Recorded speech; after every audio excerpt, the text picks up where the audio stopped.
Welcome back to our channel, guys, and if you haven't already, do remember to subscribe, hit that notification bell, and join our growing community. Because today, wow, today is yet another massive day of admission. Yes, you heard that right, even the mainstream media, even the Daily Express of all outlets, is finally coming around and admitting it now. Harry and Meghan Sussex are deeply, deeply missed. It is just so fascinating to watch the tables turn like this after years of nonstop negative spin. Because let's be entirely honest for a second. The royal family lost their brightest, most relatable stars, and absolutely no amount of high-priced PR or calculated photo ops can ever fill that massive void. They had the magic, they had the global appeal, and instead of nurturing that, the institution pushed them out, only to realize too late what they actually threw away. But you know what? Harry and Meghan Sussex didn't sit around waiting for permission to thrive. They went ahead and built their own empire on their own terms, completely independent of the palace machinery, proving that their value wasn't just tied to a royal title. Harry and Meghan Sussex were undeniably the monarchy's biggest loss, and it is just fundamentally true that the royal family absolutely fumbled on this one. The monarchy just cannot bring itself to admit it publicly, but if you look at the current state of affairs, they are looking downright miserable without Prince Harry and Meghan Sussex. It really makes you stop and think about how we got to this point in the first place, because for the longest time, the narrative was that the institution was flawless, and that anyone who didn't fit into the rigid, centuries-old mold was the problem. But look at where things stand today. When you see major publications that used to lead the charge against the Sussexes suddenly shifting their tone and writing about how much emptiness there is in the royal ranks, you know the reality has become too big to ignore. The initial excitement of the new reign has sort of faded into this incredibly stiff, overly formal routine that just feels completely disconnected from the modern world. People are looking at the remaining working royals and realizing that the energy is just completely gone. It's like watching a classic movie franchise that lost its most dynamic lead actors, and now they're trying to keep the story going with background characters who just don't have that same presence or charisma. You look back at the early days when Prince Harry and Meghan Sussex first came together, and there was this undeniable, electrifying spark that breathed life into what was honestly a pretty stale royal landscape. They brought a sense of genuine warmth, actual human connection, and a global perspective that the monarchy desperately needed to stay relevant in the 21st century. Meghan Sussex brought her own established career, her intelligence, her eloquence, and a lifetime of humanitarian work to the table, and people all over the world finally saw someone in that family who looked and felt relatable. They weren't just showing up to cut ribbons and wave from balconies. They were genuinely connecting with people on a deeply personal level. And the palace saw that immense popularity, that incredible global wave of enthusiasm, and instead of celebrating it, instead of saying, wow, we have an absolute asset here, they panicked. They let jealousy and rigid bureaucracy get in the way of progress. And that is exactly why the word fumbled is the only accurate way to describe it. The institutional envy was so palpable, and it really shows how short-sighted the decision-makers behind the palace walls were. They were so focused on maintaining a strict hierarchy, where the designated heirs had to always shine the brightest, that they actively suppressed the two people who were actually generating the most authentic enthusiasm for the monarchy worldwide. Prince Harry has always had this incredible innate ability to connect with everyday people, very much like his mother. And when you combine that with the poise, articulation, and modern sensibility of Meghan Sussex, they were an absolute powerhouse. They were drawing massive crowds, inspiring younger generations, and changing the perception of what royalty could be. But instead of supporting them through the intense media scrutiny, the institution chose to protect others at their expense, completely isolating them until they had no choice but to step back for the sake of their own mental health and their family's future. And now, looking back, the consequences of that massive blunder are fully on display for everyone to see. The remaining pool of working royals is shrinking, the schedule looks incredibly dry, and there is a distinct lack of genuine excitement around their public appearances. It all feels very rehearsed, very cold, and frankly, quite exhausting to watch. The public can sense when something is hollow, and right now, the palace is project managing a vibe that just screams survival rather than success. They are trying so hard to present a united, stoic front, but the reality is that the joy is missing. The vibrant, modern, inclusive future that Harry and Meghan Sussex represented has been replaced by a cautious, backwards-looking institution that seems terrified of taking any real risks or showing any true vulnerability. Meanwhile, look at what Prince Harry and Meghan Sussex have managed to achieve since they chose freedom over captivity. They didn't just disappear into the background or live a quiet, retired life.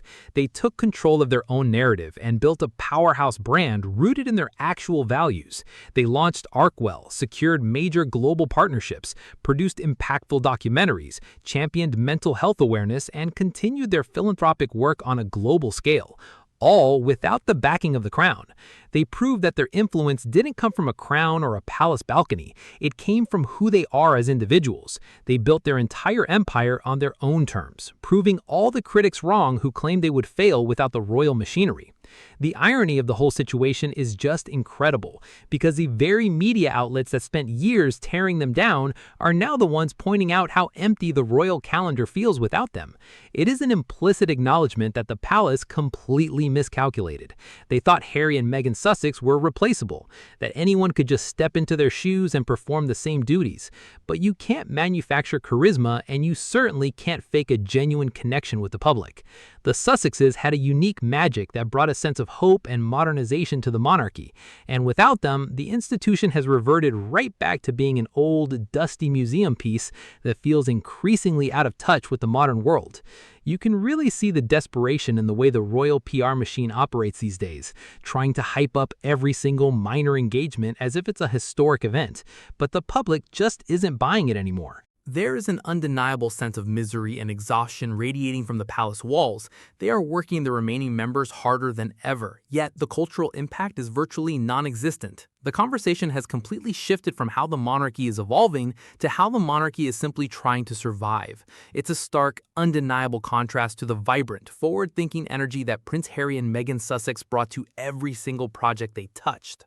When you think about the sheer scale of the fumble, it really is historic. The monarchy had a golden opportunity to cement its relevance for the next century by fully embracing a diverse, modern, and compassionate couple who were deeply passionate about making a real difference in the world. Instead, they allowed ancient biases, internal rivalries, and tabloid agendas to dictate their strategy, effectively forcing out their most valuable assets. And for what? To maintain a rigid status quo that is now crumbling under its own weight?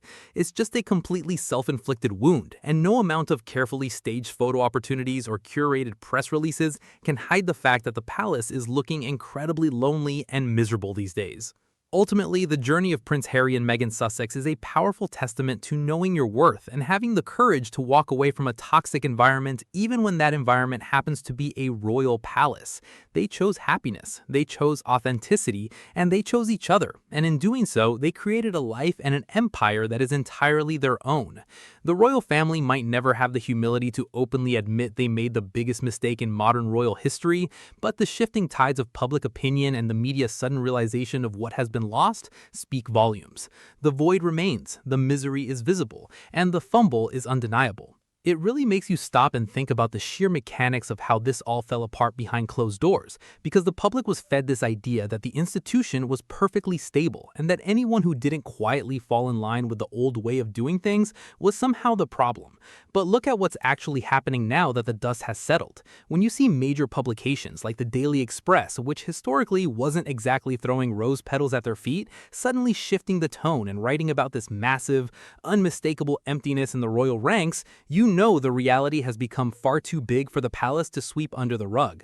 The initial hype of the new reign has sort of worn off, and what we are left with is this incredibly stiff, overly formal routine that just feels totally out of step with what people actually want to see.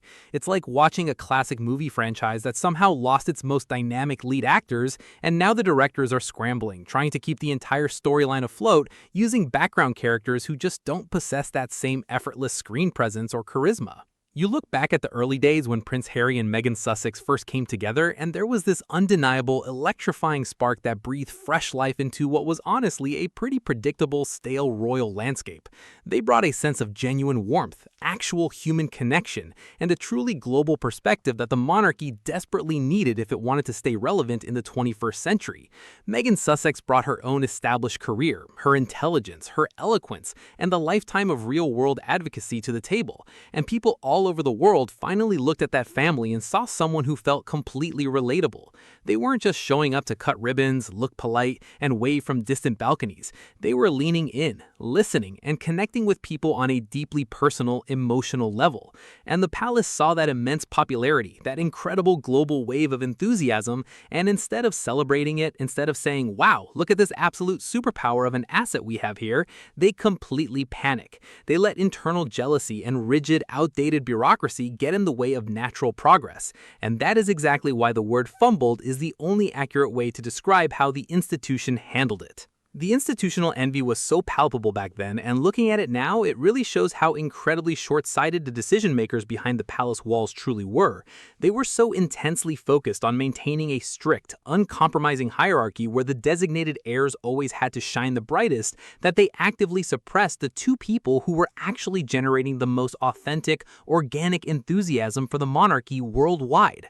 Prince Harry has always had this incredible, innate ability to connect with everyday people on the street, a quality very much inherited from his mother. And when you combine that with the poise, clear articulation, and modern sensibility of Meghan Sussex, they were an absolute powerhouse couple. They were drawing massive, record-breaking crowds, inspiring younger generations who had never cared about the crown before, and completely changing the perception of what royalty could achieve in the modern era. But the institution saw that immense popularity, that incredible global wave of enthusiasm, and instead of celebrating it, instead of saying, "Wow, look at this absolute superpower of an asset we have here," they completely panicked. They let internal jealousy and rigid, outdated bureaucracy get in the way of natural progress. And that is exactly why the word fumbled is the only accurate way to describe how the institution handled it. And now looking closely at the current landscape, the consequences of that massive blunder are fully on display for everyone to see. The remaining pool of working royals is shrinking by the day. The official schedule looks incredibly dry, and there is a distinct, noticeable lack of genuine excitement around their public appearances. It all feels very rehearsed, very cold, and frankly, quite exhausting to watch. The public can always sense when an interaction is hollow, and right now the palace is trying to manage a vibe that just screams survival rather than genuine success. They are trying so hard to present a unified, stoic front to the world, but the reality is that the actual joy is completely missing. The vibrant, modern, inclusive future that Prince Harry and Meghan Sussex represented has been replaced by a cautious, backwards-looking institution that seems absolutely terrified of taking any real risks or showing any true, unfiltered vulnerability. Thank you so much for watching today, and remember to subscribe, like, and share this video. Let me know your thoughts down in the comments below, and I will see you all in the next one.